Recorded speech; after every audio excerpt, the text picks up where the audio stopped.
कि राधा जी का नाम लेने से ना मैंने गिरिराज पर्वत को धारण कर लिया।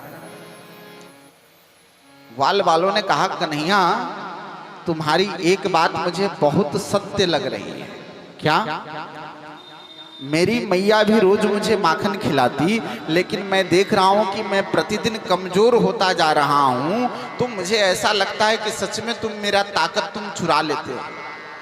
माखन चुराते चुराते कन्हैया तुमने हमारा बल भी चुराना शुरू कर दिया। बाबा नंद कहते हैं कि कन्हैया सच में मैं जानना चाहता हूं, मुझे कभी कभी ऐसा लगता है कि कहीं तू नारायण तो नहीं है। कन्हैया बाबा से कहते कि बाबा मैं आपका पुत्र हूं, मैं नारायण नहीं हूं, मैं आपका कन्हैया हूं। मैं बाबा कहते नहीं कन्हैया, मुझे कभी कभी ऐसे ही लगता। सच बता, क्या तू नारायण है? कन्हैया ने कहा कि बाबा आप एक बात बताओ, आपको नारायण से क्या काम है? आप काम बताओ, मैं वो काम आपका कर दूंगा। मैं नारायण हूं या नहीं हूं, लेकिन आप काम बताओ। बाबा ने कहा कि देख, यदि तू नारायण है ना, तो मैं तुम्हारा वैकुंठ दर्शन करना चाहता हूं। कन्हैया ने कहा आपको वैकुंठ दर्शन करना है? मेरी नारायण से दोस्ती बहुत अच्छी है, मैं आपको वैकुंठ दर्शन करा दूंगा। सभी ग्वाल वालों को, बाबा नंद को कन्हैया ने कहा कि देखो, आप इस कुंड के जल में डुबकी लगाओ। उस कुंड का नाम ब्रह्म कुंड है। तो ब्रह्म कुंड में जैसे ही ग्वाल वाल बाबा नंद नीचे डुबकी लगाते हैं, डुबकी लगाते ही ठाकुर की ऐसी लीला कि सारे के सारे वैकुंठ में पहुंच गए। वैकुंठ में पहुंचे, वहां देखे कि सारे के सारे भगवान के पार्षद शत्रुघ्न ब्रह्मा वेद पाठ, भगवान दिव्य पर्यंक पर शयन कर रहे हैं। भगवती श्री लक्ष्मी भगवान की चरण सेवा कर रही है। वहां कोई किसी से बात नहीं करता। ये आपस में ग्वाल वाल बात कर रहे थे। भगवान के पार्षदों ने डांट दिया, तुष्णिम बभुआ, यहां हल्ला मत मचाओ।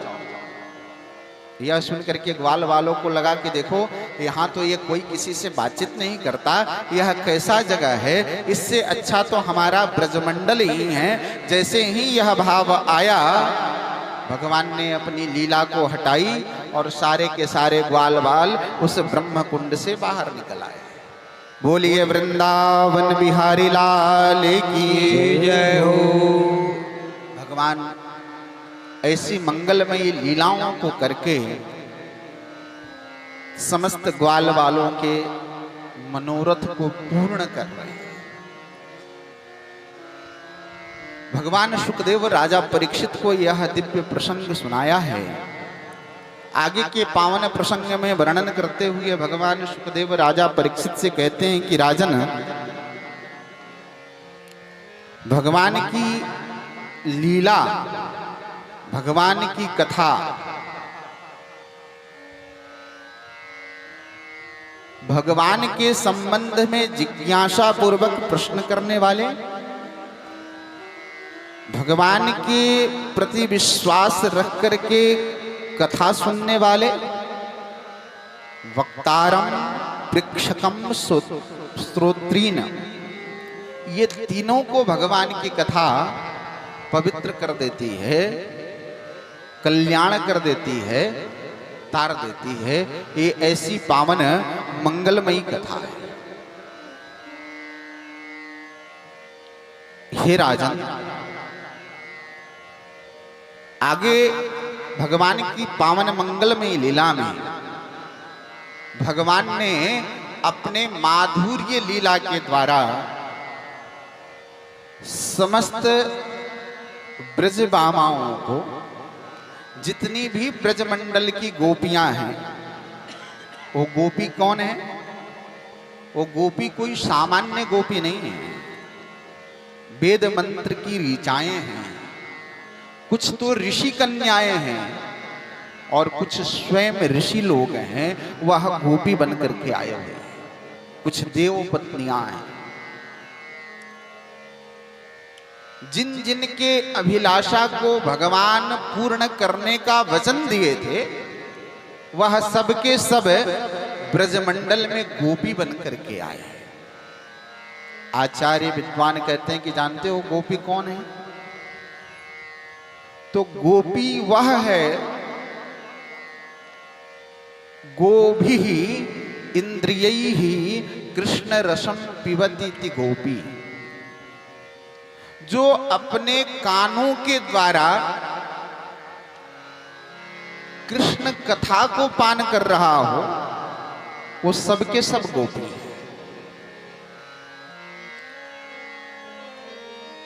वो जो गोपियां हैं, उन गोपियों के मनोरथ को पूर्ण करने के लिए भगवान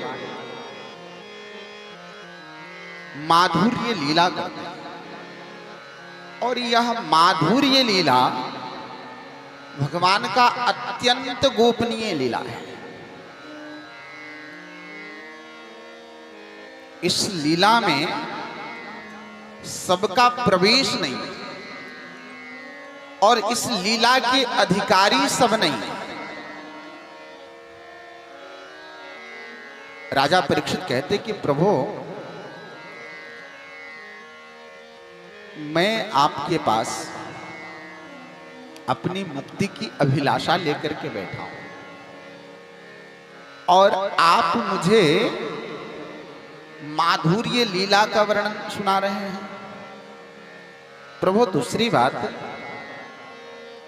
कि क्या मैं यह जानना चाहता हूं कि बड़े बड़े ऋषि महर्षि, अमलात्मा विमलात्मा संत महात्मा भगवान के चरणों में अनंत वर्षों तक अपनी प्रणति निवेदन करते हुए उपासना साधना में लगे रहते हैं, तब जाकर के कहीं ठाकुर अपनी कृपा की दृष्टि खोल देते हैं, तो उन संत महात्मा मुक्त होकर के भगवान के दिव्य धाम को चले जाते हैं।